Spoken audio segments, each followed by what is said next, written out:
le Talking Esprit Payade, l'émission 100% MHSC.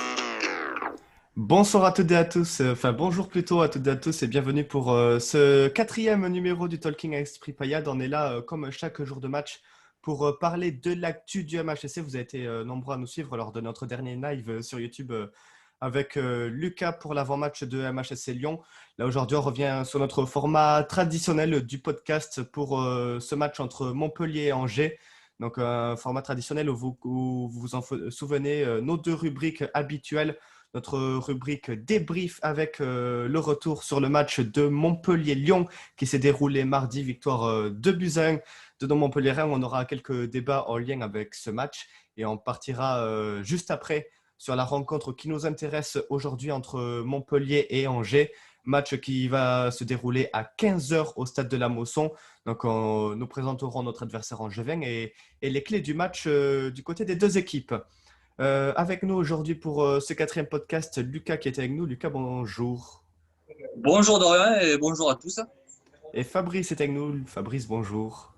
Salut à tous, salut à toutes. Et il fait sa première aujourd'hui, c'est Julien qui est avec nous. Julien, bonjour. Bonjour Dorian, bonjour tout le monde. Julien qui compose notre équipe de rédacteurs du site espritpayade.com. On va débuter notre premier sujet, notre premier thème de la journée, à savoir le match entre Montpellier et Lyon, messieurs. Donc une victoire, on va dire, c'est au bout du suspense face à Lyon, victoire de Buzyn. Doublé de TJ Savanier, 38e sur penalty, 59e pour son deuxième but.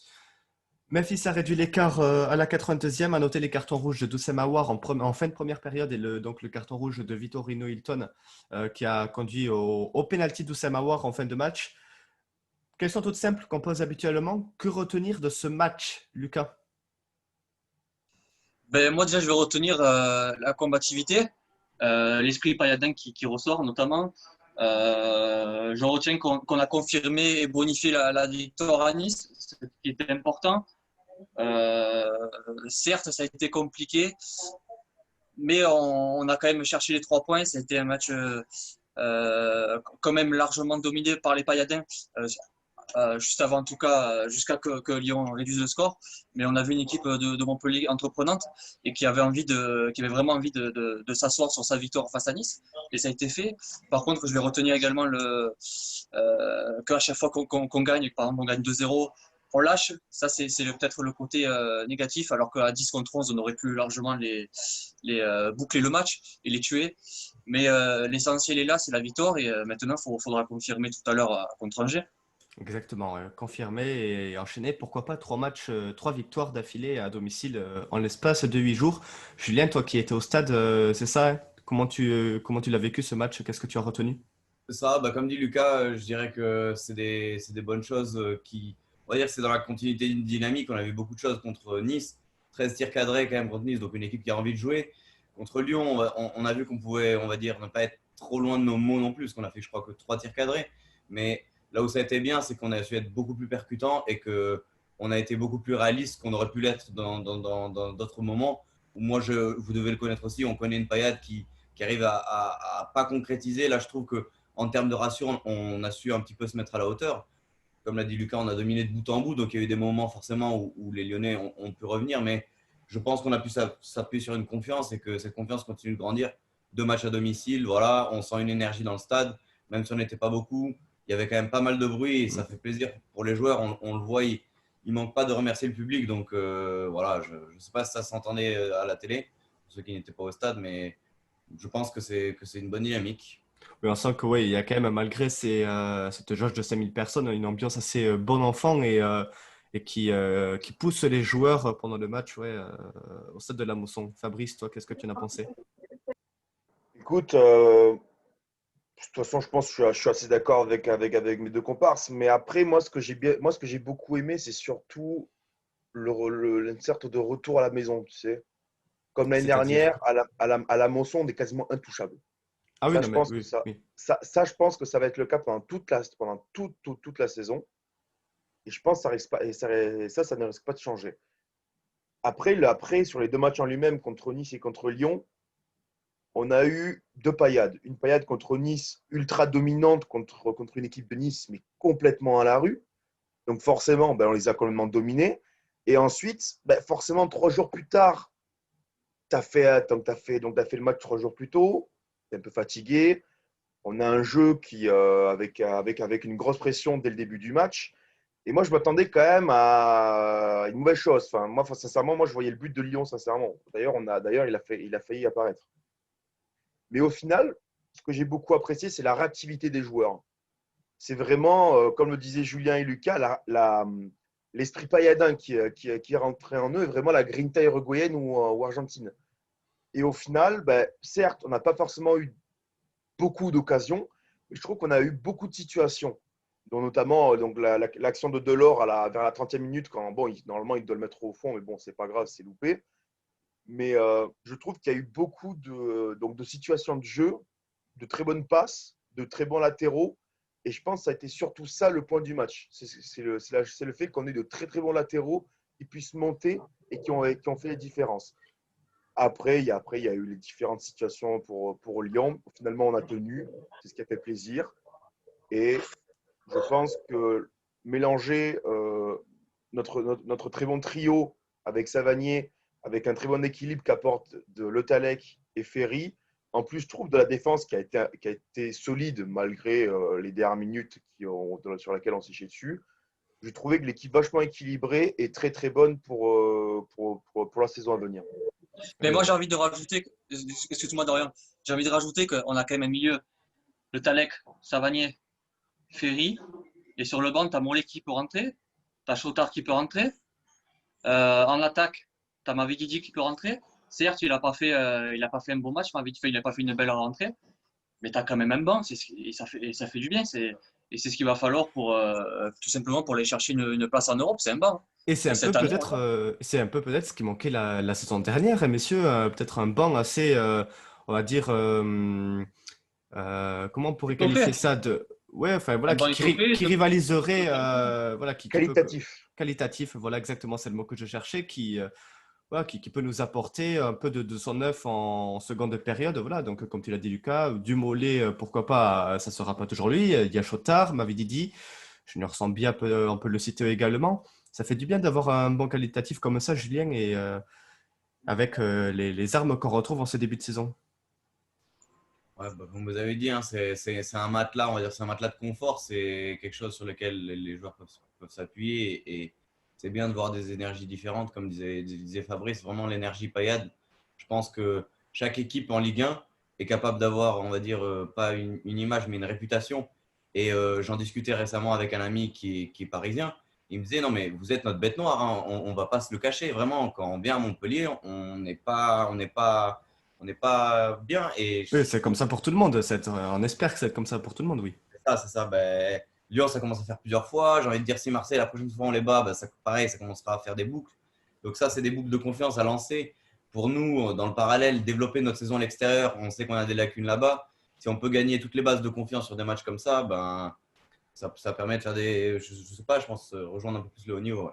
Oui, monter dans le top 5, pourquoi pas, parce que c'est ce qui manquait également la saison dernière. Alors, on retrouve à Montpellier, à l'image justement de cette saison précédente qui a été stoppée prématurément, on retrouve à Montpellier dominant et conquérant à domicile, qui a peut-être un peu plus le ballon, qui lance plus d'offensive. Maintenant, alors on n'y est pas encore, on y viendra sûrement pour le prochain match face à Dijon, mais il faudra garder cette même régularité à l'extérieur, Fabrice. Juste pour revenir par rapport aux remplaçants, justement, on dit oui, d'accord, on a Mavididi, on a Mollet, on a Chotard et compagnie. Franchement, les gars, excusez-moi, le match contre Lyon, les remplaçants, ils n'ont rien fait. Hein. Enfin, mis à part Mollet qui a fait une frappe. Oui, c'est ce que j'ai voilà, dit, quoi. Fabrice. Mais tu sais que quand même, c'est des joueurs de qualité. Bien Et sûr, que même, j'ai pas dit le et contraire. que même s'ils ne sont pas bien rentrés face à Lyon, tu sais que dans les prochains matchs, ils vont te faire du bien. Et même pour le turnover en cas de match Ah oui, répétitif. je suis tout à fait d'accord. Je suis tout à fait d'accord. Mais je suis un peu l'avocat du diable. C'est un peu pour animer l'émission, c'est normal. Mais excusez-moi, m'avait dit, bon, il n'a pas fait une rentrée de fou. Et quand on regarde je crois qu'il y a 4 qui sont rentrés en plus de Dolly, c'était pas si ouf que ça. Par contre, au match d'avant contre Nice, je trouve que Mavididi a fait une bonne rentrée. T'as qui encore qui est rentré? Je crois que t'as Chotard qui est rentré, il a fait une bonne rentrée. Enfin, après, je crache pendant la soupe. Mais non, c'était quoi déjà ta question, excuse-moi, Dorian?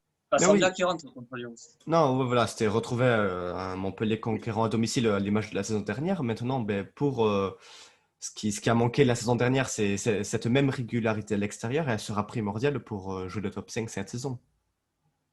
Ça, je pense que tout le monde est d'accord. Ça, tous les supporters de la Payade, bon voilà, tu finis 17e ou 16e à l'extérieur l'année dernière, tu finis 3e meilleure équipe à domicile, tu dis qu'il y a un petit problème.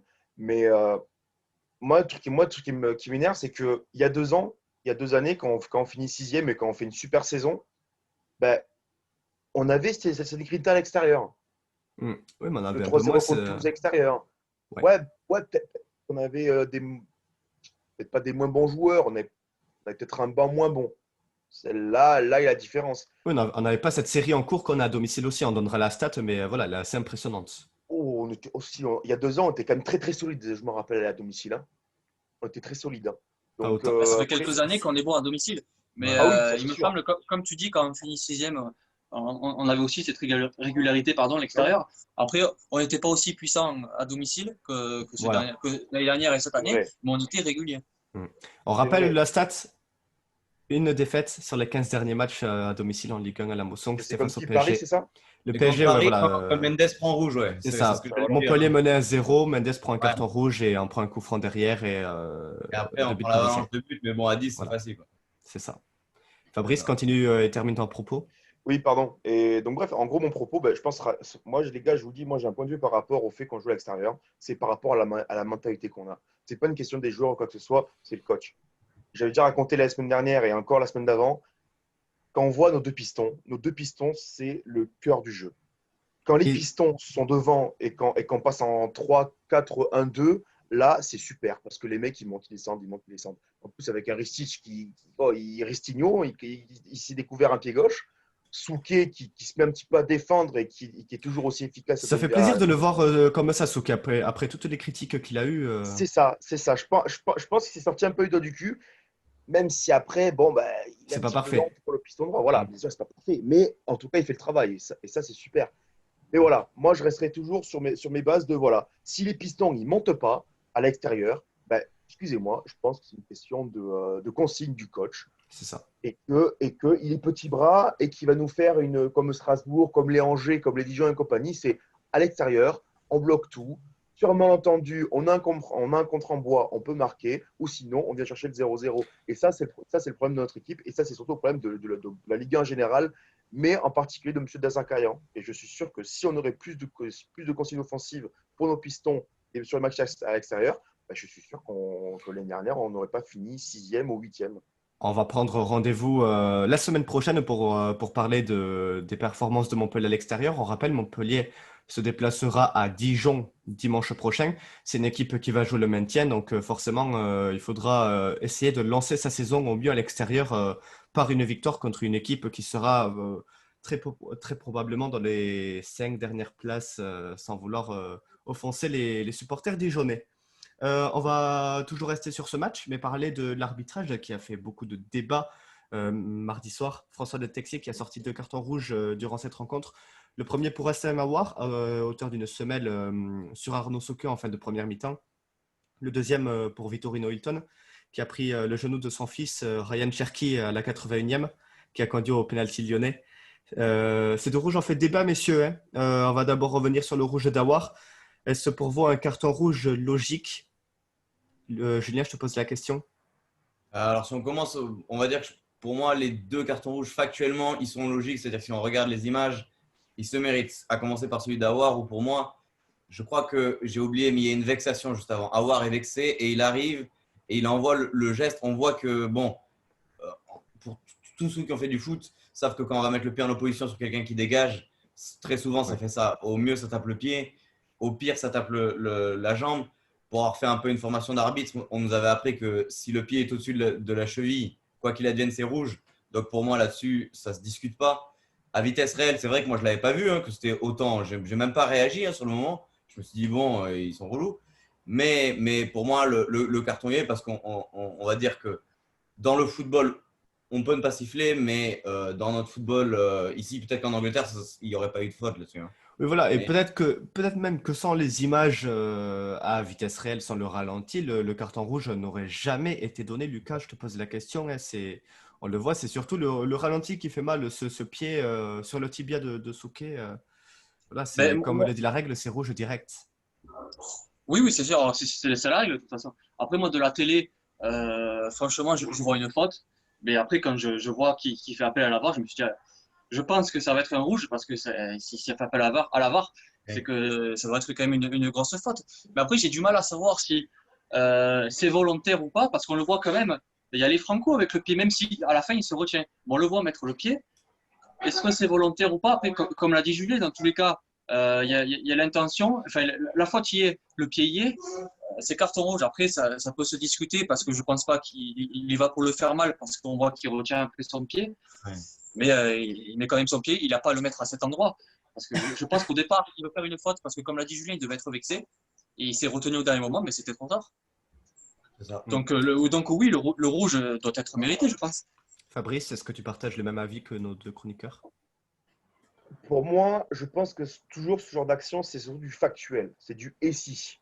Tu vois, C'est-à-dire, l'arbitre, il prend une décision par rapport à la dangerosité de l'action.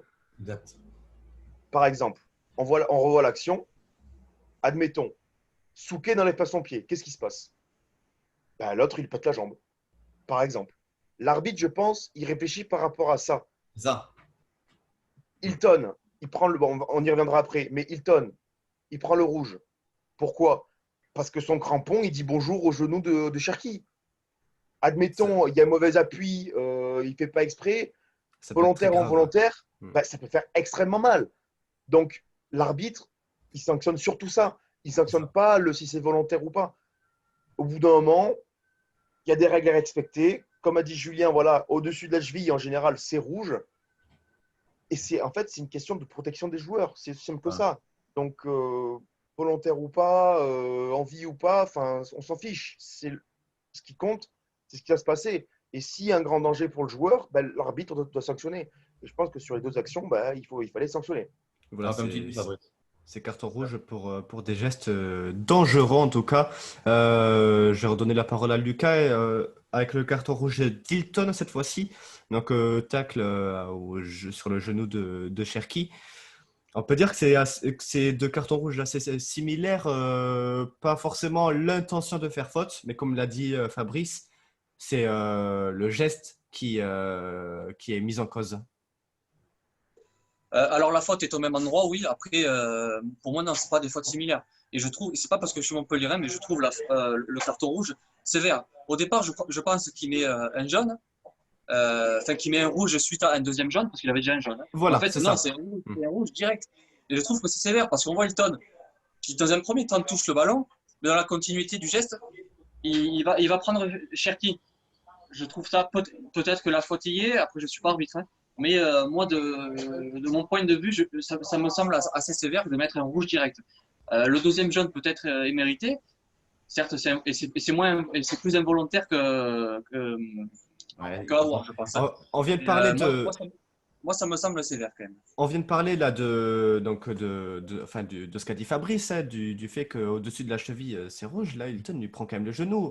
Dans cette optique de et Ouais, si mais Cherki retombe mal, enfin voilà, son genou pété, ça, il en prend pour plusieurs mois minimum. Hein. après, c'est sûr que Hilton, il est un peu en retard, mais il touche d'abord le ballon quand même. C'est une faute moins importante que celle de Dawar qui met directement la semelle. Julien? Et puis, si je peux me permettre, Awar, en termes d'intentionnalité, on va dire que le ballon rentre dans le jeu. C'est-à-dire que Souquet, il envoie le ballon dans le jeu.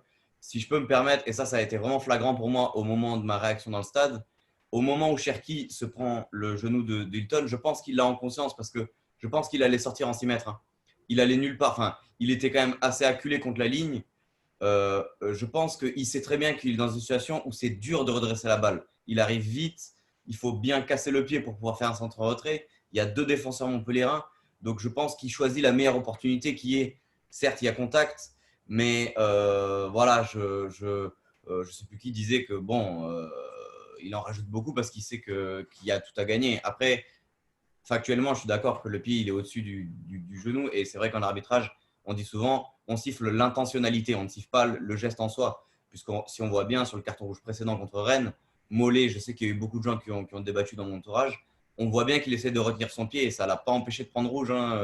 L'arbitre est revenu. Et je pense qu'on a sifflé le danger plutôt que d'ailleurs, si en football, je crois, sans dire de bêtises, s'il y a la balle qu'on fait semblant de faire main et qu'on enlève, l'arbitre peut siffler main pour anti-jeu parce qu'on a fait le geste de toucher le ballon de la main. Donc, c'est un débat, on va dire, qui se fera longtemps. Je crois qu'en Ligue 1, on siffle ce genre de faute-là. Donc, comme disait Lucas, peut-être un deuxième carton jaune, ça aurait été mieux. Il se trouve que la commission de discipline a adapté les sanctions parce qu'ils ont fait Je l'en comme parlais, ça. oui. Voilà. Donc, je te laisse Ah, mais introduire. si tu veux terminer en 2 mots, après je vais passer la parole à Fabrice. Bah, je pense qu'on a fait le tour. Je suis assez d'accord avec ce qu'ont dit mes deux compères. Je te laisse. Voilà, donc c'est plus une question d'interprétation au final, hein, Fabrice. Alors, du coup, Wilton, sa sanction n'a pas été bien lourde. Un match de suspension plus avec sursis. Il manquera donc le match face à Angers tout à l'heure. Il reviendra face à Dijon. C'est peut-être pour ça qu'on a plus de cartons rouges en Ligue 1 cette saison. C'est pas l'intention qu'on juge, donc c'est le geste en lui-même et ça explique aussi cet afflux de cartons rouges. Qu'est-ce que tu en penses, Fabrice? Après, est-ce que c'est une règle qui apparaît cette année durant le Covid ou est-ce que c'est déjà un truc qui était déjà mis en place il y a quelques années? Moi, je pense que c'est plus le fait que peut-être les arbitres ont été briefés cette année. Après, je sais pas. Après, pour revenir sur Hilton, bon, bah, écoute, il prend le genou, il prend le genou. Même si je contredis un peu Lucas, ok, d'accord, d'abord il prend le ballon. Mais encore une fois, je rejoins Julien, bah, c'est l'interprétation qu'on juge. Et sur l'interprétation, ok, c'était pas volontaire, mais bon, il chope quand même le genou. Il peut faire très mal. Et après, par rapport au carton rouge, bah, franchement, je vois pas de différence entre cette année et l'année dernière, hein. Enfin, ok, là, on a pris deux en 3 journées. Bah, ça arrive. Va savoir si pendant 5 journées, on aura aucun carton jaune et carton rouge. Après, encore une fois, ça dépendra des actions, ça dépendra de nos défenseurs, ça dépendra d'un tel ou d'un tel, de la volonté de faire mal ou pas. Et ça sera pareil pour tout le monde. Donc après, je n'ai pas la sens infuse, mais c'est vrai que ça paraît un petit peu louche, un petit peu cette année, de voir autant de cartons rouges pour, on va dire, si peu de choses. Mais bon, après, on verra bien de toute façon, hein. Peut-être que dans 2 mois, ce sera pas la même chose. Voilà, après, on sait que les arbitres se réunissent chaque saison pour voir les nouvelles règles et les nouvelles directives. On peut peut-être imaginer de juger un peu plus les gestes dangereux. Enfin, on va mettre en tout cas un clos à ce débat sur l'arbitrage. Juste un dernier mot, Julien, vas-y. C'est à la limite, je pouvais clôturer là-dessus. Je pense que l'arbitre contre Lyon, sur les grosses décisions, il a été bon. Mais c'est sur les petites décisions où, pour moi, on fait passer un message. J'entends par là. Je ne sais pas si c'est mon côté montpelliérain, mais j'ai ramené pour ma part le père d'un ami qui est quand même, on va dire, quelqu'un de plus détaché, qui m'a clairement dit l'arbitrage, c'est n'importe quoi. Pourquoi? Parce que je pense clairement qu'on peut orienter un match sur des petites décisions. J'entends par là. À la 3e minute, je crois que c'est Delors qui envoie une boîte. Il prend un carton jaune directement. Oui. Montpellier subit par là faute sur faute. J'insiste bien si les gens veulent regarder dans le résumé. Sur le poteau de Karl Toko et Cambi, je crois que Savanier prend un coup dans la tête. L'arbitre n'a à aucun moment sifflé. Et c'est-à-dire que pendant une vingtaine ou une trentaine de minutes, à la Mosson, on a senti vraiment une ambiance électrique où le public a commencé à s'énerver parce que ça a été la machine habituelle qu'on connaît quand on supporte Montpellier. Quand il y a faute dans un sens, l'arbitre tient de la rigueur pour les Montpelliérains. Par contre, quand dans l'autre sens, il n'y a pas faute, enfin, il y a faute, il n'y a pas la même rigueur. Je prends l'exemple aussi d'un 2 contre 1 où Laborde part tout seul et l'arbitre revient à une faute pour Oui, Montpellier alors qu'il est tout qu'il ne voulait seul. pas la siffler au Voilà, départ. moi je Enfin, comprends c'est pas. l'impression qu'il donnait. Voilà, je comprends pas en tant que externe. Je me dis que ces petites décisions-là, elles influent forcément dans le mental. Pourquoi? Parce qu'une équipe qui se sent lésée par l'arbitrage, à savoir Montpellier est là dans l'exemple, elle va forcément être moins sûre d'elle qu'une équipe qui sait que quoi qu'elle fasse, elle aura toujours l'approbation de l'arbitre et qui sait qu'au bout d'un moment, je crois que c'est au bout d'un moment, Karl Toko Ekambi qui fait une simulation à l'arbitre pour mettre fin, il met un carton jaune. Là, il a un petit peu, je pense, reçu des consignes parce que les Lyonnais s'appuyaient clairement là-dessus. Dès qu'ils voyaient qu'il n'y avait plus rien à faire, hop, on tombe par terre. Et les Montpelliérains s'énervaient. Delors, Savanier, ils savent très bien que ça les fait réagir. Et je pense que là-dessus, il n'a pas été bon. Il s'est rattrapé à un moment. Bon, il y avait à redire. Je pense que ça a donné de la nervosité au match. Après, c'est peut-être pour ça qu'il y a eu 2 cartons rouges. Parce que voilà, c'est une guerre et C'était très nerveux, oui, dès les premières minutes où l'arbitre a déjà sifflé que plusieurs fautes contre les Montpellierins en l'espace des 5 premières minutes. Et oui, ça a donné un peu de tension au match. Messieurs, vous voulez juste réagir ou on clôture sur l'arbitrage? Dites-moi, Fabrice, Lucas. Moi, j'ai un petit truc à dire vite fait. Je voulais en parler justement sur l'action de Savanier là, avant le poteau de Toko Toko Ekambi, là. Ouais. C'est très intéressant ce qu'a dit Julien, parce que, admettons, il y a but. On dit quoi, nous? Est-ce que l'arbitre va revenir sur l'action? Ah, il serait Est-ce pas qu'il revenu. va, est-ce qu'il va aller voir la VAR? Est-ce que Juninho il aurait chialé? Je pense pas. Eh oui, c'est vrai que oui, c'est sur Je pense cette qu'il aurait action pas eu le droit. où Lyon fait un poteau dès la 5e minute de jeu. Ouais, c'est ça, il y avait eu un petit litige côté Montpellierin. Alors, on va passer aux notes, messieurs, notes de ce match qui ont été données par nous-mêmes sur le site espritpayade.com. Alors, on y va avec Ormlin 7, Souquet 5, Congrès 5,5, Hilton 6, Mendes 6, Ristich 7, Le Talec 5, Ferry 5, Savanier 8, Laborde 6, Delors 4. En 2 mots, êtes-vous d'accord avec ces notes? Lucas, je te donne la parole. Ouais, je suis d'accord avec les notes parce que de toute façon, on les a fait ensemble.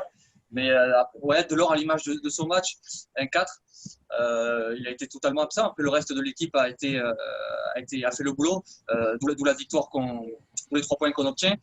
Je n'ai pas grand-chose à rajouter. Des notes à l'image de la performance des Bayadins. Et il faudra confirmer ça.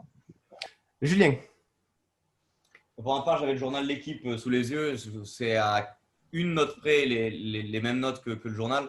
Je pense que c'est honnête, comme l'a dit Lucas, Delors n'était pas dans un bon jour. On sait que lui, il arrive à se motiver, c'est un peu tout ou rien. Donc, malheureusement, ça n'a pas marché, mais on a pu s'appuyer sur un bon Hamlin, un bon Ristich, qui depuis qu'il a repris le numéro 7 et sa teinture blonde, s'est découvert voilà, des qualités de dribbleur qui nous rappellent des Aguilar et des latéraux comme ça qui viennent apporter du soutien. Comme disait tout à l'heure Fabrice, les pistons, c'est pour moi l'élément qui fait que voilà, on passe de match nul à victoire. Donc, ouais, non, je pense que ouais, les notes sont cohérentes. après oui, tu compares avec les notes du journal de l'équipe. C'est vrai qu'on va Ah, dire qu'on a eu un peu plus de facilité à noter ce match. Hein, alors juste le débat qu'on a eu en interne, c'était plus avec Vito Hilton, Fabrice. Quelle note lui mettre malgré son carton rouge? Alors on va dire que on va dire qu'on a pris la décision de favoriser son match défensif avant son carton rouge reçu. Ouais, mais les gars, carton rouge, ça rentre dans la note. Hein, donc, C'était plus l'avis de Lucas, ouais. Alors on a eu ce débat en interne. Hein. je peux comprendre qu'il réussisse, mais excuse-moi, enfin, qu'il ait plus que Congrès. Parce que Congrès, il n'a pas fait le match de sa vie contre Lyon. Personnellement, je le trouve assez solide. Mais bon, Hilton, il fait un bon match comme à son habitude. Mais bon, carton rouge, il nous met dans la merde, quoi. Hein, donc, Avant le carton rouge, tu lui mets combien? Et ouais, moi je suis d'accord avec toi, Fabrice, parce que je laisse 6. Je laisse 6. Avec le carton rouge, je lui mets 5. Lucas? certes, il te fait un super match avant le carton rouge, mais peut-être qu'il te sauve des buts de notre côté. Maintenant, avec ce rouge, Lyon revient au score et on peut ne plus gagner ce match, c'est pas pareil. Hein. Oui, il te fout dans la merde. C'est pour ça que moi, je lui mettrais à la limite 4,5, 5. Après, non, mais les gars, s'il vous plaît, quand même, soyez d'accord un peu avec moi. C'est un carton rouge. Imagine, on fait 2 partout. Je peux vous dire que l'équipe, on lui aurait défoncé la gueule. Hein. C'est vrai, c'est vrai. Peut-être, mais si. Alors, je vais Ça m'exprimer arrive. sur ce sujet-là, hein, mais si, à mon avis, Lyon n'est pas revenu avant dans le match, c'est en partie grâce à un Vito Hilton très solide qui a sauvé quelques occasions lyonnaises avant son carton rouge. Bah, il met en confiance tout le monde. Fabrice? Complètement. Mais après, faut voir le résultat. Ouais, si tu veux, à la limite, il fait un très bon match. Mais encore une fois, mec, il prend le rouge à la 70e, je crois, un truc comme ça. 80e, Vers 80e. 80e. Ben, les gars, je ne sais pas si vous vous rappelez d'un match contre Angers, on a 10 contre Ah, 11, on mais fait 2, tu vois. c'est sûr, oui. Oui, oui, oui. Voilà, ok, Et on gagne Dorian, tant je te mieux, mais pose une bon. question. Excuse-moi, Fabrice. Dorian, je te pose une question. Si on fait 2 partout, tu veux mettre quelle note, Hilton? Non, mais oui, ça note elle Dans tous les baisse, cas, la mais stratégie. oui, non, mais oui, forcément.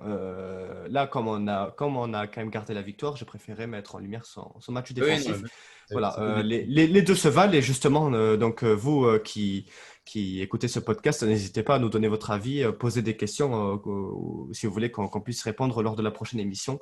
N'hésitez pas à donner votre avis sur les réseaux sociaux. Messieurs, on va passer sur le joueur de ce match, qui a été TJ Savanier, qui a eu un 8 dans nos notes attribuées. Savanier où son nom commence à circuler en équipe de France au vu de ses 2 dernières performances, le match contre Nice et le match contre Lyon qui a été très bon de sa part. Son nom commence à circuler pour avoir potentiellement une place pour le prochain rassemblement de l'équipe de France. Et justement, selon vous, doit-il être appelé par Didier Deschamps pour les 2 prochains matchs des Bleus? Fabrice, tu en penses quoi?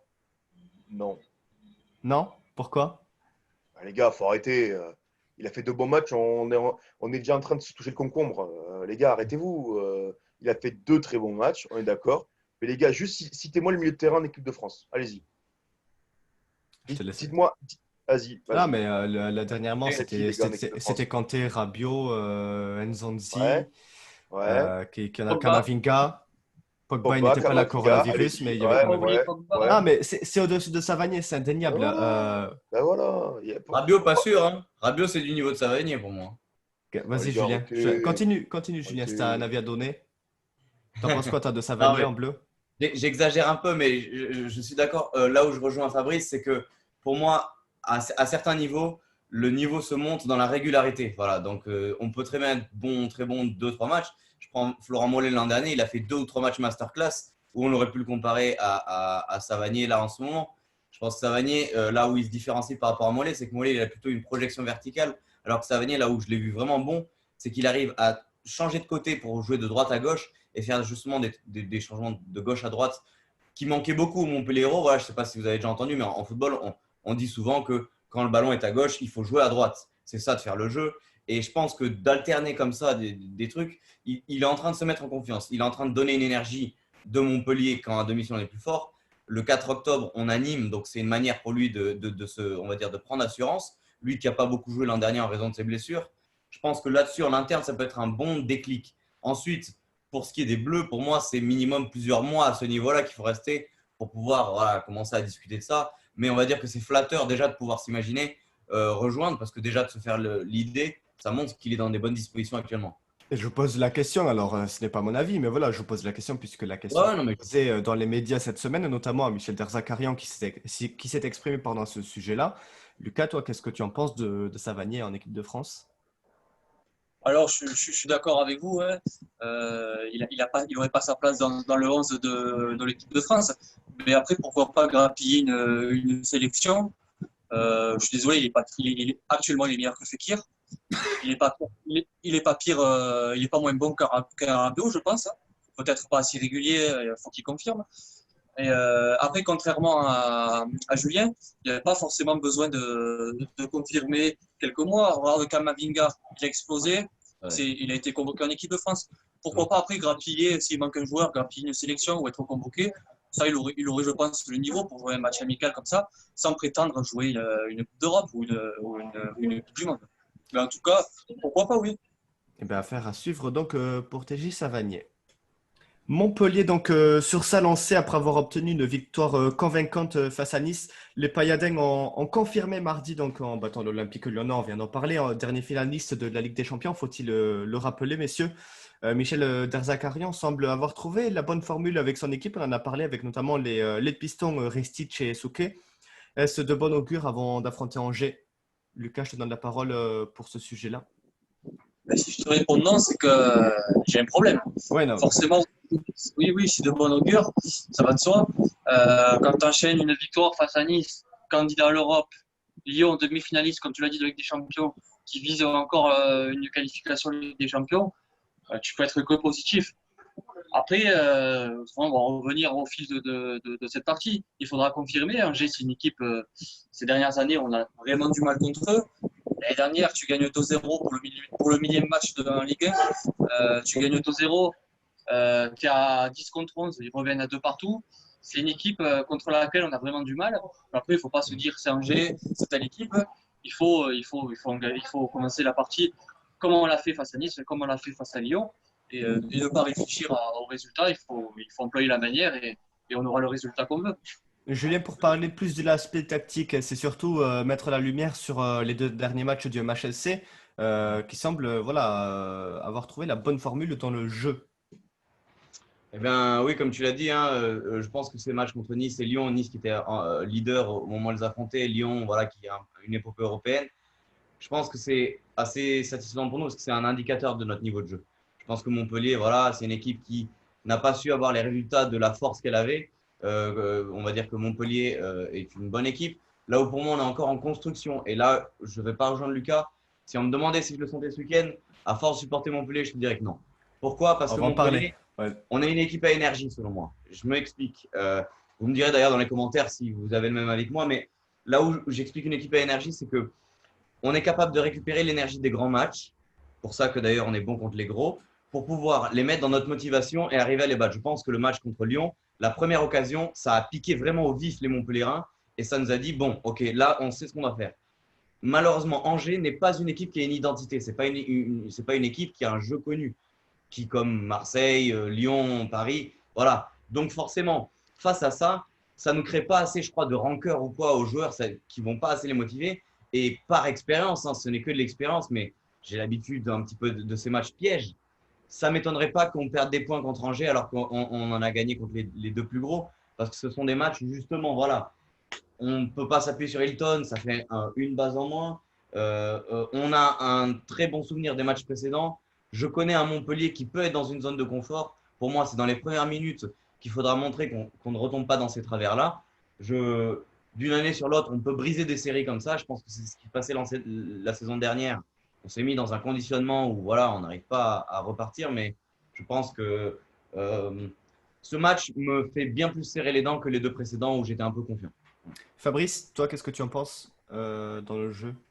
À mon sens, ça va se jouer sur 3 facteurs. Le premier, la fatigue. Parce que c'est quand même le Aussi, 3e match on en a qu'on pas fait en parlé, une mais semaine. oui. Déjà, de 1. De 2, c'est Angers. C'est soi-disant une petite équipe par rapport à nous, on va dire, surtout sur ta domicile. On aura un débat sur ça tout à l'heure. Donc, équipe machin et tout. Et 3e facteur, la motivation des joueurs. Ça, c'est un truc que je rejoins totalement Julien. Montpellier, comme il dit, c'est une équipe à énergie. On peut se bonifier durant les grands matchs, mais on peut aussi s'endormir durant les petits matchs. Donc, toutes les équipes style Ligue 1 pourri sans identité à la Strasbourg, Reims et compagnie, c'est-à-dire on a un attaquant qui fait du tout droit, des milieux de terrain qui font ce qu'ils peuvent et des gros bourrins en défense, leur jeu se résume à ça. Est-ce que nous, on aura la puissance? Est-ce qu'on aura la motivation? Est-ce qu'on aura encore l'énergie? Est-ce qu'on sera encore assez lucide pour pouvoir aller chercher Angers et jouer comme qu'on a joué contre Nice et Lyon, mais cette fois contre Angers? La question sera là, mais c'est vrai que je pars pas forcément très confiant par rapport à ce match. On va en parler, ouais. On va parler quand même de notre adversaire, le SCO d'Angers. Alors, messieurs, peut-être petite question à la volée. Qui a vu le dernier match d'Angers? C'était face à Reims. Perso, je ne m'amuse pas à regarder les matchs d'Angers. Moi non plus. Julien, Ouais. ouais? Ouais, je crois que j'ai vu des passages. Dis-moi, qu'est-ce que tu as vite fait à la volée comme ça retenu du dernier match d'Angers? Bah, une équipe joueuse, parce que quand même, on voit Reims qui est en Europe, donc on va dire que Angers n'a pas eu peur. Une équipe qui percute aussi, je crois qu'il y a eu un carton rouge, si je dis pas de bêtises. Carton rouge pour Reims en fin de première mi-temps et ils en ont écopé un à leur tour à la 60e. C'est ça. Donc je pense que Angers s'affirme année après année. On a un souvenir, je crois que c'était Baoken qui était là-bas. Je C'est crois ça. que c'est voilà, ils ont une équipe qui quand même dans les petits, voilà, je sais pas si c'est les couleurs de la Juventus qui leur donnent des idées, mais de temps en temps, on sent une équipe qui, oui, peut clairement, comme le disait Fabrice, on va dire se démarquer, mais ensuite, hmm, non, pour moi, un niveau correct, hein, Angers, de ce que j'ai vu, ça joue des fois en première intentionnalité, en appui remise, des choses qui vont, on va dire, déstabiliser des petits jeux en triangle. Il faudrait une bonne rigueur, un bon pressing.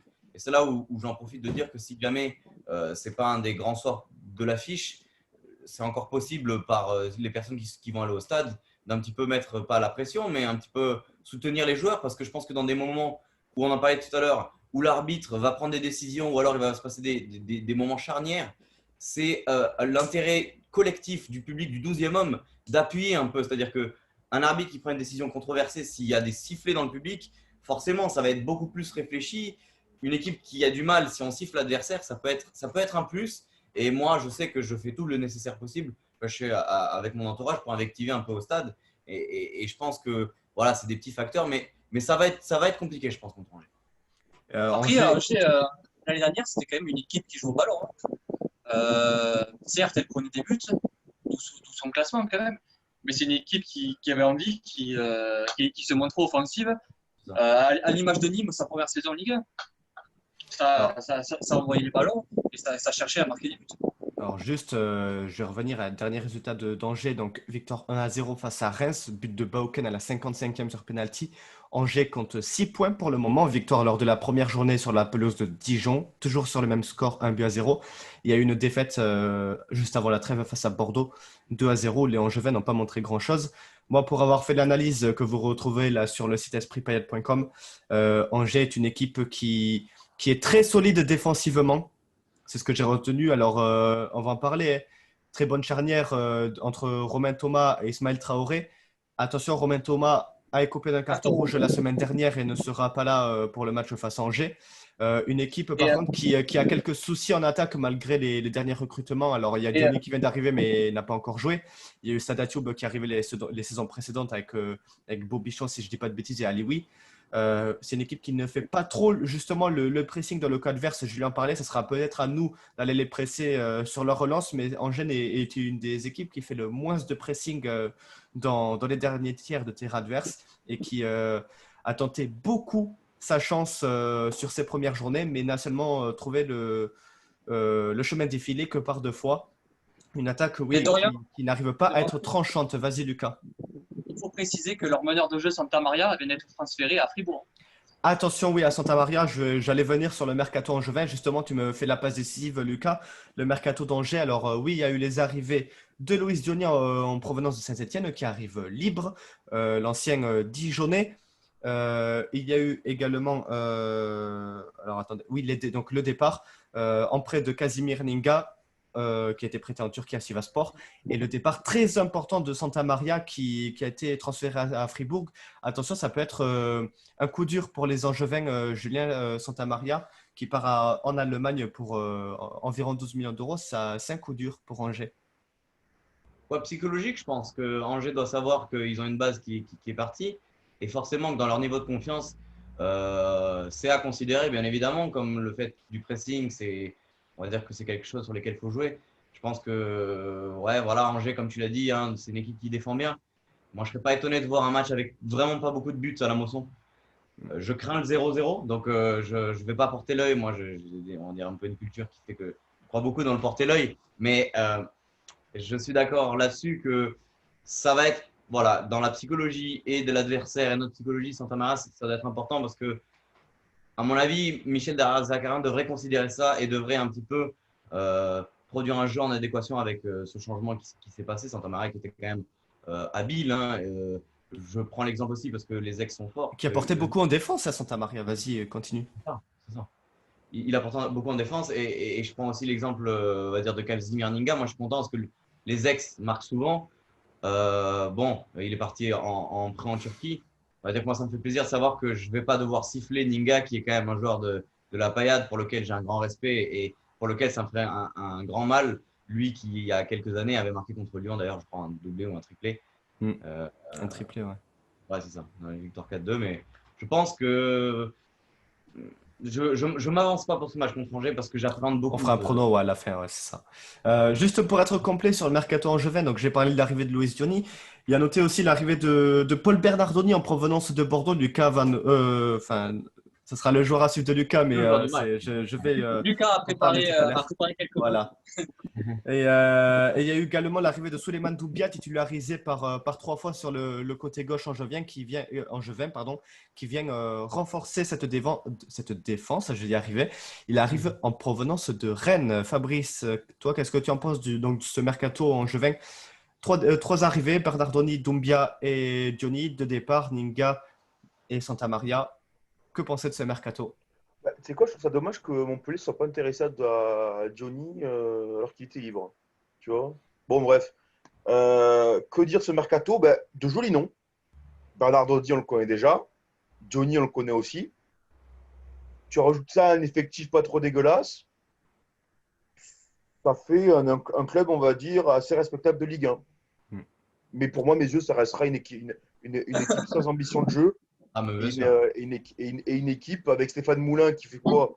Il met les gros devant, il met des gros au milieu, il met des bourrins devant. Et bah, on ferme un double tour, on met trois bus et on attend les mecs qui arrivent. Excusez-moi, mais moi, sincèrement, je vois Angers comme ça depuis des années. Hein. Ok, ils arrivent à faire de temps en temps, ils font un top 10 et encore. Là, c'était l'année dernière, je crois qu'ils ont fini 13e ou 12e, un truc Un comme seul ça. top 10 depuis la remontée du club en 2015. Voilà, excusez-moi, mais dans le jeu, il n'y a aucun plan de jeu, il n'y a aucune ambition, il n'y a que dalle. Il y a vraiment que dalle dans ce... C'est dommage parce que c'est un club sympathique. Ils ont fait un bon mercato, mais franchement, je pense que dimanche, on va se faire chier comme des rats morts. Hein. Si Montpellier arrive à ouvrir le score rapidement, ça peut sauver notre après-midi, mais je sens qu'on va se faire chier dimanche. Hein. Ouais, je te rejoins totalement. Supporters angevins, si vous nous écoutez, n'hésitez pas à donner votre avis sur votre équipe du SCO d'Angers. Désolé. Lucas, toi, qu'est-ce que tu en as pensé de ce mercato? Attention, hein, si Johnny retrouve son niveau qu'il avait à Dijon, ça peut faire très mal. Alors déjà, tout bien inconnu au bataillon. J'avoue que je ne me souviens pas renseigné sur ce joueur, je ne connais pas. Après, Johnny, oui, c'est pile ou face, hein, parce que c'est sûr, s'il retrouve son niveau de Dijon, ça peut être intéressant pour une équipe angevine. Si c'est le niveau de Saint-Etienne, bon courage, Angers. Il lui faut de la confiance Mais, à en tout Johnny. cas, après, il a déjà prouvé à Dijon que ça pourrait être un attaquant de qualité. Alors pourquoi pas? Après, le gros coup, c'est Bernardoni. Je ne comprends pas, sans manquer de respect à Angers, comment il a pu partir de Nîmes à Angers, que c'est deux équipes qui se Bordeaux. valent. Oui, d'accord. Mais il jouait à Nîmes, à Bordeaux, il n'a quasiment jamais joué. Et, comment Bordeaux n'a pas pu le garder? Parce que peut-être qu'il Avec un comptait sur Costil Costil. vieillissant aussi, ils ont un Oui, gardien qui… ils ont préféré miser sur un Costil qui vieillit, qui peut-être sur sa dernière année, avant-dernière, on ne sait pas. Mais Bernardoni, c'est une bonne recrue. Et ça nous a, moi, personnellement, ça m'a étonné qu'il signe dans un club comme Angers. Mais en tout cas, c'est sûr que c'est une valeur sûre. Hein. Il l'a prouvé à Nîmes. Et d'ailleurs, c'est le joueur à suivre parce que c'est pour moi la menace, entre guillemets, en tout cas, celui que je me méfie le plus, en tout cas. Ouais, c'est déjà une valeur sûre. À son âge, 23 ans, on va y venir. Déjà 2 clean sheets cette saison pour lui. Vas-y, Lucas. 23 ans hors taxe. Hein. Ouais, voilà, c'est ouais, c'est ça. Oui, il les fait pas. Ouais, on va le dire comme ça. Déjà 2 clean sheets pour lui cette saison. 2 buts encaissés, c'était face à son ancienne équipe de Bordeaux. Voilà, il y a déjà une certaine solidité qui se met en place du côté du SCO. Maintenant, à voir donc avec les absents, donc Romain Thomas qui ne sera pas là pour ce match, comment cela va se dérouler. Justement, Paul je vais y arriver. Paul Bernardoni, c'est le joueur à suivre de Lucas. Lucas qui nous a préparé sa petite fiche. 23 ans, 1m90, il est assez grand, notre gardien français, international espoir. Il a déjà joué 18 matchs avec les Bleuets. Son profil, pour en parler en quelques mots, il est excellent, il a d'excellents réflexes, il est puissant sur la ligne, une très bonne détente et bon lors des face-à-face avec les attaquants. Son parcours en professionnel, il a débuté à Troyes, où il a disputé 16 matchs avant d'être prêté à Bordeaux. Mais il a joué d'ailleurs quasiment pas avec les Girondins, hein, 0 match depuis son transfert. Il a enchaîné les prêts une fois à Clermont, où il a fait l'intégralité d'une saison. Et 2 saisons de suite à Nîmes, où c'est là où il s'est vraiment révélé. Il a joué 66 matchs sous le maillot des Crocos, où il était très bon et c'est ce qui lui a valu ses premières sélections avec les Bleuets. Et donc, il a été transféré à Angers contre 7 millions d'euros cette saison. Voilà, on l'a dit, Fabrice, c'est la recrue phare du SCO cet été, et c'est peut-être même déjà la star de l'équipe. Ouais, Bernardoni, ouais, comme l'a expliqué Lucas, ben ouais, ça reste c'est quand même assez choquant que ce parti à Angers. Alors sincèrement, je suis sûr il avait largement sa place à Bordeaux, qui malgré leurs difficultés financières, ont quand même une assez bonne équipe sur le papier. Et sûrement entendu, ils peuvent pourquoi pas s'amuser à gagner une coupe ou à être dans le top 10 en France. Mais ouais, surprenant qu'il soit parti là-bas. Peut-être qu'après, il y a un aspect financier qui lui plaît bien, peut-être le projet qui lui plaît bien. Ouais, ça doit être dans Après, une philosophie de jeu, je pense. il n'y a pas de philosophie là-bas, arrête. Non, je Non, mais pense peut-être que que celle qui abandonne, il ne l'aime pas, c'est ça que je veux dire. ouais, mais Bordeaux aussi, quand tu vois un peu l'état du club avec tous les délires, avec King Street et tout, enfin, faut partir de Oui, là, il valait quoi. mieux peut-être aller à Angers que Ouais. rester à Bordeaux. Ouais, voilà, je pense qu'il y a plutôt cet aspect-là, mais Moi aussi, ouais. franchement, je suis Bernardoni, enfin, putain, je suis sûr qu'il y avait des clubs mieux que ça, quoi. Je sais pas, un Saint-Étienne, un club allemand ou un italien, enfin, je pense qu'il y avait mieux à faire, je pense. Il a été courtisé, oui, l'International Espoir français. Peut-être qu'il voulait tout simplement rester Et en même, France. il y avait des rumeurs aussi à Montpellier. Ouais, Oui, ça voilà, j'allais dire. Montpellier qui cherche un Dire. autre gardien. Bernardoni était peut-être, oui, dans les gardiens cités du côté de Montpellier. Julien, je te laisse terminer sur le gardien angevin. Bon, j'ai envie de dire que je pense que vous avez fait l'essentiel. J'ai rien à ajouter, si ce n'est que c'est quelqu'un qui n'a pas peur à mon goût. Hmm. Autant dans ses sorties que dans ses arrêts, des fois il se différencie comme un gardien de handball en allant vers le joueur. Et ça, c'est vrai que enfin, c'est des gardiens qui essaient d'être prudents, de ne pas se jeter trop vite. C'est quelque chose qui n'est pas, on va dire, commun. Mais moi, j'ai un bon souvenir quand même. La première fois que j'ai vu Bernardoni, ça faisait 25 ans que Nîmes n'était pas venu à la Mosson. Il y a eu 3-0. Donc, je pense qu'on peut se baser là-dessus. Ici, on peut croiser les doigts et qu'il soit dans la même prestation que ce jour-là. Hmm. C'est dommage, c'est un gâchis, mais peut-être que ça va être une étape pour lui où il va relever la tête et ensuite il se tournera vers plus grand. Parce que voilà, pour pas utiliser des mots trop crus non plus, pour pas vexer les supporters. Bon, Angers, on va dire que c'est limité comme objectif. Je ne sais pas s'ils ont des finalités autres que se maintenir pour l'instant. C'est l'équipe officielle du ventre mou de la Ligue 1, on en parlera. Ah, exactement. C'est l'équipe à laquelle on pense quand on se dit à Ligue 1 vendredi soir. C'est ça. Allez, voilà pour Bernardoni. N'hésitez pas à nous donner votre avis sur le gardien qu'il est. Nous, on va continuer nos sujets sur le match à venir, notamment sur la défense de Montpellier. On parle de celle d'Angers qui est très solide. Montpellier a retrouvé une solidité défensive qu'elle n'avait pas connue lors de son premier match en championnat à Rennes et qui s'expliquait notamment par l'absence d'Hilton qui était blessé. Là, Hilton a obtenu un carton rouge et manquera donc ce match face à Angers. Au vu de la solidité Montpellier-Rennes lors du premier match face à Rennes, où on le rappelle, donc voilà, Hilton était blessé, d'autant avoir des craintes pour la défense payadine pour le match de tout à l'heure face à Angers. Lucas, qu'est-ce que tu en penses?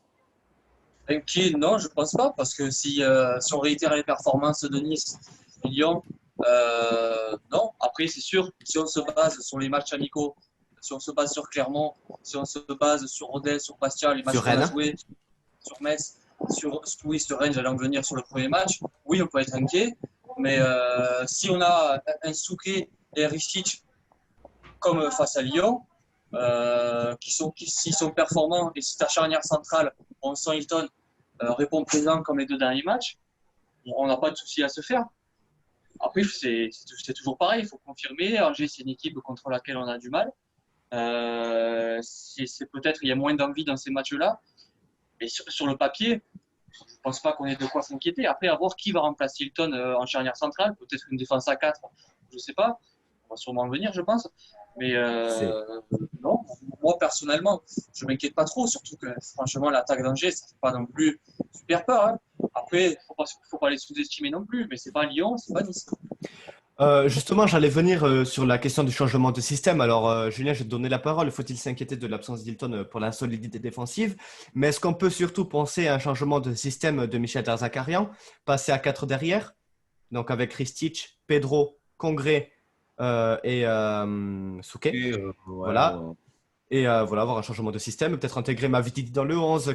Voilà. Qu'est-ce qui pourrait se passer tout à l'heure dans la compo de Derzak?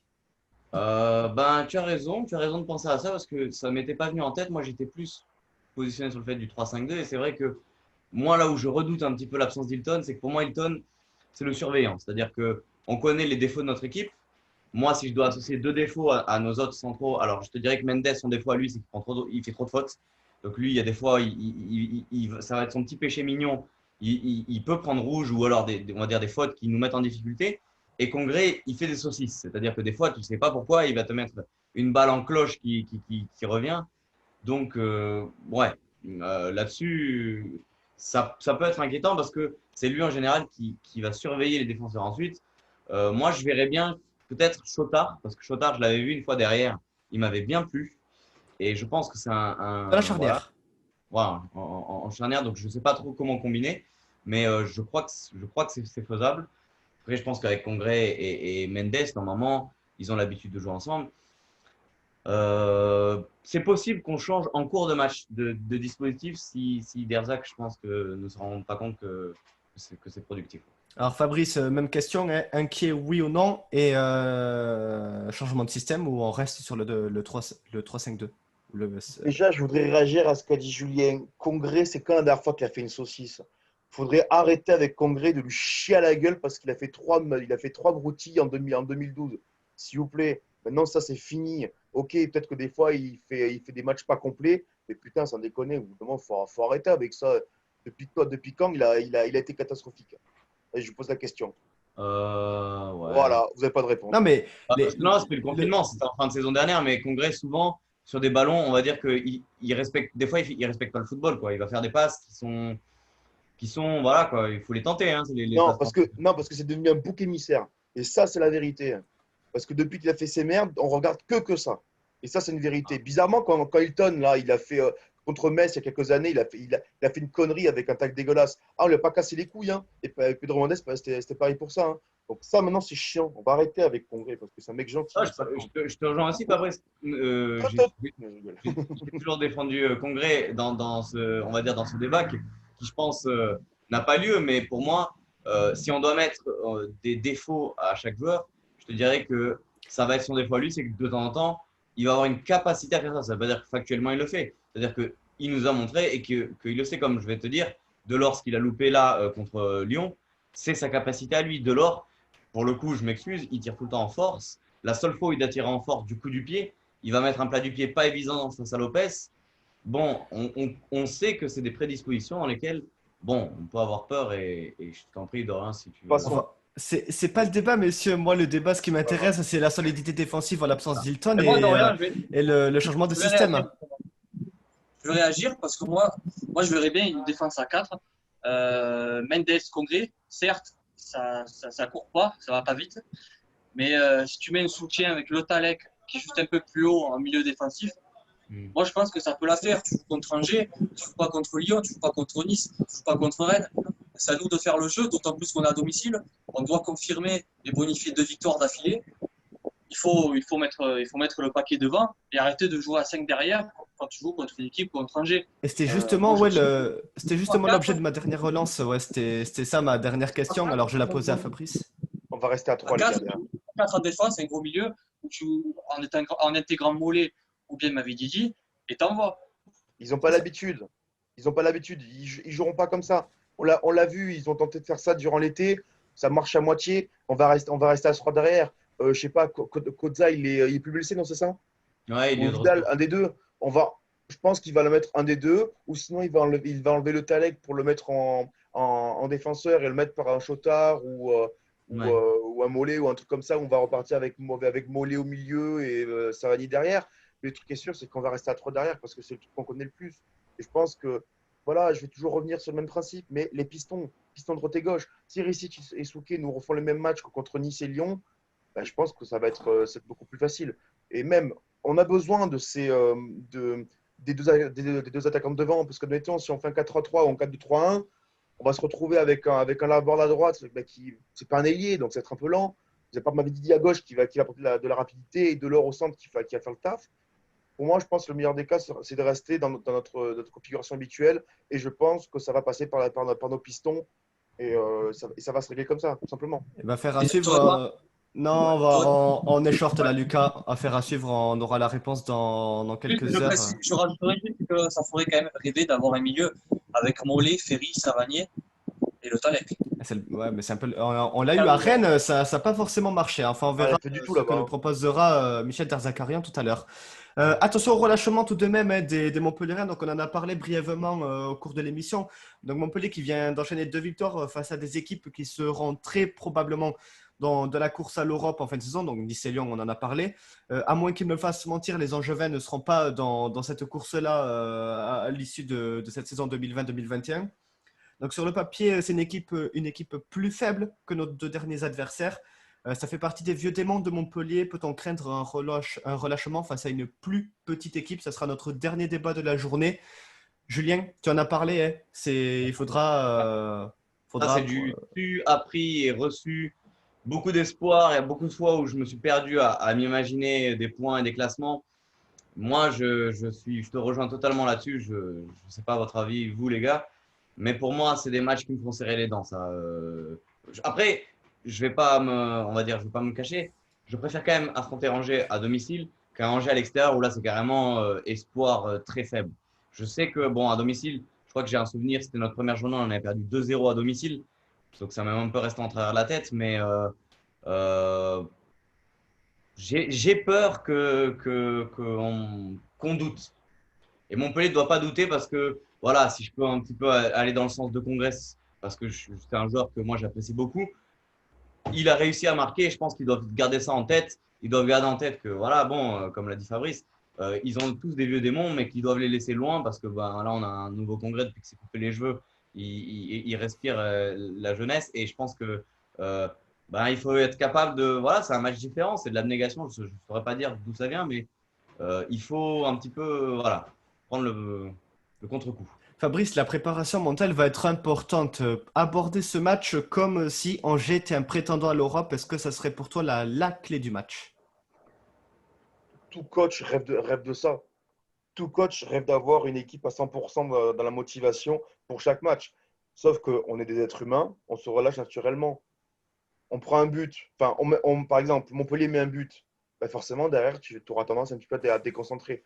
Et ce sera justement sur ça que Montpellier va devoir travailler si on voudra rester ultra régulier du moins à domicile et peut-être à l'extérieur. Parce que là, regarde, il y a la fatigue, il y a plein de facteurs qui rentrent en compte. Tu as gagné contre 2 équipes prétendantes en l'Europe. Tu arrives sur Angers. Angers, c'est quoi? Angers, voilà, c'est un club un peu moins bien, qui joue pas, qui reste derrière. Et là, il faudra être fort par rapport à ça. Si on arrive à mettre en place notre jeu et qu'on récupère des ballons très très haut sur les 10-15 premières minutes, je pense qu'on a quasiment 50% de chance de mettre un but à ce moment-là. Et je pense que le plus important, ce sera là, et ce sera ici et maintenant, le moment charnière. Ça dépend si on se relâche ou si on continue notre effort. Et si on continue notre effort, je pense que le match sera plié avant la fin de la mi-temps. Mais attention, la dernière fois, on a fait ça, on a mis 2 buts. On avait à 70e minute, Pejimovic ou un truc comme ça, là, avait pris un carton rouge. On s'est fait rejoindre au score. Donc après, je préfère pas Un match très frustrant ouais, lancer. Voilà. contre Très, Angers. très frustrant. Mais On est voilà, moi, mauvais. personnellement, je vois le match comme ça. Ouais, c'est ça. Lucas, toi, qu'est-ce que tu en penses déjà justement sur cette question? Et la qualification à l'Europe risque de passer par là, pardon. On parle de régularité à domicile à l'extérieur. Il faut parler aussi de régularité entre grosses équipes et équipes plus faibles sur le papier. Oui, victoire obligatoire. De toute façon, il faudra confirmer. De toute façon, je vais me répéter sur ce que j'ai dit tout à l'heure. Mais oui, de toute façon, l'Europa League va. Voilà, la Ligue des Champions, mais bon, ça c'est un rêve. Mais l'Europa League va passer par des matchs comme ça, par des victoires à Lyon et des confirmations face à Angers. Les équipes plus petites, c'est des victoires. C'est des matchs qu'il va falloir gagner et confirmer tout simplement. Quand tu gagnes contre Lyon et Nice, tu ne te vois pas perdre, même faire un match nul contre Angers. L'année dernière, tu mènes 2-0 et tu te fais remonter de partout. Ça, c'est un relâchement qu'on ne doit pas avoir et qu'il ne faut surtout pas avoir pour une équipe qui prétend jouer l'Europe. Après, quand tu joues contre Lyon ou Nice, c'est des matchs qui sont beaucoup plus médiatisés. Tu es le seul à être diffusé par rapport aux autres matchs sur la même tranche horaire, sur la télé, sur Canal, sur Bein ou sur Téléfoot. as beaucoup plus d'attention, tu es beaucoup plus regardé, tu es beaucoup plus attendu. Quand tu joues contre Angers, quand il y a 10 matchs qui se jouent en même temps, tu sais que tout le monde, les regards ne se posent pas sur toi. Et on sait que Montpellier joue beaucoup là-dessus lors des gros matchs. Et c'est ce qui nous a coûté l'année dernière des points contre ces équipes du même calibre qu'Angers. Et donc, il va falloir justement montrer que si on a pu battre Lyon et Nice consécutivement, on peut le faire face à Angers. Il faut confirmer impérativement. Si on veut prétendre une place en Ligue Europa, il n'y a même pas de discussion, il faut gagner. Et c'est pas parce que Montpellier a enchaîné de très bons succès contre Nice et contre Lyon qu'on peut se dire c'est bon, on a acquis 6 points sur ces 3 matchs à domicile et qu'on peut se permettre un relâchement contre Angers. Non, l'objectif va être justement d'aller chercher ce 9 sur 9 en 3 matchs à domicile et donc prendre de l'avance en championnat, prendre du champ en vue d'une qualification à l'Europe et en vue d'éventuels relâchements à l'extérieur, messieurs. On va clôturer cette émission sur le pronostic. Le score, les buteurs de Montpellier-Angers, 15h tout à l'heure au stade de la Mosson. Allez, Lucas, je te redonne la parole, ton pronostic. Bon, je suis très optimiste, je vois 3-0. Et je verrai bien notre trio inarrêtable. Savanier, Delors, Laborde. Fabrice. Comme je l'évoquais tout à l'heure, c'est soit on fait un très bon début de match et on leur roule dessus, ou soit on commence un peu à bégayer en attaque et on fait un partout et eux ils mettent un but dégueulasse sur contre-attaque ou sur coup de pied arrêté, un cafouillage de merde ou un truc comme ça. Fabrice va nous faire le pronostic habituel. Lui s'embête jamais lors des émissions. Je fais 2 scénarios, je donne 2 pronos, donc une victoire, un match nul. Peut-être qu'un jour je ferai les 3. On veut juste un prono, Fabrice. On est pro, on n'est pas pro. Non, en vrai, je vois un partout. Ça finira. Un partout, ok. Julien. Ah ben allez, bon, il a dit un partout, je vais pas dire un partout, mais je vois un peu ce qu'il a dit. Moi, je vois un Montpellier qui rate beaucoup. Je vois un Montpellier qui se fait surprendre avec Angers qui ouvre le score. Possiblement, selon comment ils ont été piqués au vif et la minute, un Montpellier qui égalise. J'aurais tendance par défaut à dire un partout, mais vu qu'il a dit un partout, moi je vais dire 1-0 pour Angers. Ouh. Allez, moi j'allais sur mon prono. Moi je vais dire 0-0. T'en as parlé, Julien. Ça risque d'être très ennuyant, malheureusement. À voir maintenant si Montpellier. Mais les gars, heureusement que je suis là, parce que si avec vous, il n'y a que des matchs nuls. Non, mais en fait, moi je t'explique, les 2 derniers matchs, j'ai dit match nul, c'est passé. Donc je vais dire match nul et en espérant que. D'ailleurs, j'ai pronostiqué 2-1 le dernier match. J'attends les félicitations. Oui, bien Lucas qui a eu le prono lors des derniers matchs Montpellier-Lyon. Allez, messieurs, on va clôturer cette émission. Merci d'avoir été avec nous et n'hésitez pas à réagir sur nos différents réseaux sociaux. L'émission est disponible sur YouTube, Spotify, Deezer, Apple Podcast, Google Podcast, nos plateformes habituelles. Et donc, on se retrouve dimanche prochain pour le 5e épisode du Talking Esprit Payade. Match face à Dijon à l'extérieur. Allez, bon match à tous et à plus tard. Allez, Payade. Allez, merci à tout le monde. Ciao.